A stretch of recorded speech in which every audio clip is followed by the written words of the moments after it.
یہ جو ایک انقلاب، یہ تبدیلی، یہ کفر کے ساتھ لڑ جانا، یہ اپنے بچوں کے لاشیں مسکراتے ہوئے رب ذوالجلال کے سپرد کر دینا، اس کا آغاز وہ میرے اور میرے اللہ کے درمیان جو براہ راست ایک تعلق اور معاہدہ ہے وہاں سے ہوتا ہے۔ آپ نے وہ جو بشارت دی، جنت میں کچھ لوگ ہوں گے نور کے ممبر پہ بٹھائے جائیں گے، نور کا لباس پہننا ہوگا، چہرہ اور وجود بھی نور کا ہوگا۔ لیسوا بانبیاء ولا شہداء وتغبطهم الانبیاء والشہداء، وہ خود نبی یا شہید نہیں ہوں گے لیکن نبی اور شہید ان کی قسمت پہ رشک کر رہے ہوں گے۔ کیوں؟ کون لوگ ہیں یا رسول اللہ صلی اللہ علیہ وسلم؟ ہم المتحابون فی اللہ، یہ اللہ کی خاطر ایک دوسرے سے محبت کرنے والے ہوں۔ ہمیں واقعی اللہ کی خاطر ایک دوسرے سے محبت ہے؟ اللہ کی خاطر جنہیں ایک دوسرے سے محبت ہوتی ہے ان کے بارے میں قرآن کریم کہتا ہے، وہ جب واقعہ افک آیا نا، بہت بڑا ایک گیپ ہے، کوئی مماثلت نہیں ہے دونوں واقعات میں، لیکن تعلیم کیا ملی؟ تعلیم ملی کہ جب تمہیں معلوم ہوا تھا، جب تمہیں منافقین نے بتایا، جب تمہارے کان میں یہ تہمت پڑی، تو تم نے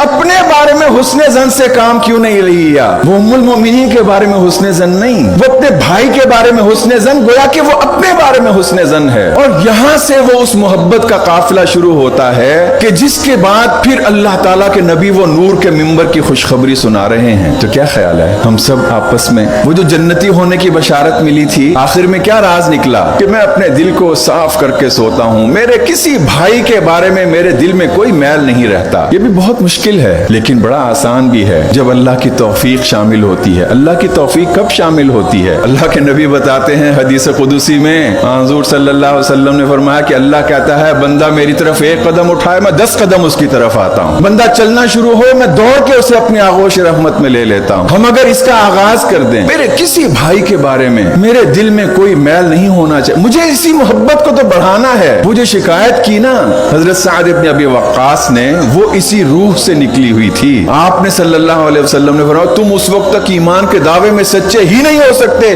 جب تک کہ آپس کی یہ محبت نہ کرو۔ اور میں تمہیں ایسا نسخہ نہ بتاؤں کہ جو اگر استعمال کرو گے تو آپس کی محبت بڑھے گی؟ کیا؟ آپس میں سلام کو عام کرو، ان تسلم علی من تعرف وعلی من لا تعرف، آپ کسی کو جانتے ہیں یا نہیں جانتے ہیں آپ اسے سلامتی کا پیغام پہنچائیں۔ سلامتی کا پیغام کیا ہے؟ رحمت کی دعا ہے، مغفرت کی دعا ہے، سلامتی کی دعا ہے۔ اور میرے بزرگوں اور بھائیوں، میں اس یقین کے ساتھ کہہ سکتا ہوں حضور صلی اللہ علیہ وسلم کی احادیث کی روشنی میں، آپ یہاں پہ بیٹھے جو میرے بھائی اور بہنیں موجود ہیں، اگر یہ فیصلہ کر لیں کہ ہم نے اسی سلامتی کے پیغام کو کراچی کے ہر شہری کی شناخت پہنچا دینا ہے، شناخت بنا دینا ہے، آپ کو لوگ جماعت کے کارکنان کو، ارکان کو وہ اس تعارف سے پہچانیں کہ وہ ہر چھوٹے اور بڑے کو سلام کرتے ہیں، سلامتی کی دعا دیتے ہیں، اور انہیں اس سلام کی پوری اہمیت بتاتے ہوئے یہ جو ہمیں ساری دنیا میں اسلامی تحریکوں کے کارکنان دکھائی دیتے ہیں، اللہ تعالیٰ سے عافیت کی دعا کرنا چاہیے۔ حضور کی تعلیم ہے، آپ نے فرمایا صلی اللہ العافیہ، اللہ تعالیٰ سے عافیت کی دعا کیا کرو۔ عافیت سے زیادہ کسی بندے کو ایمان کے بعد کوئی اور نعمت نہیں ملی ہے، لیکن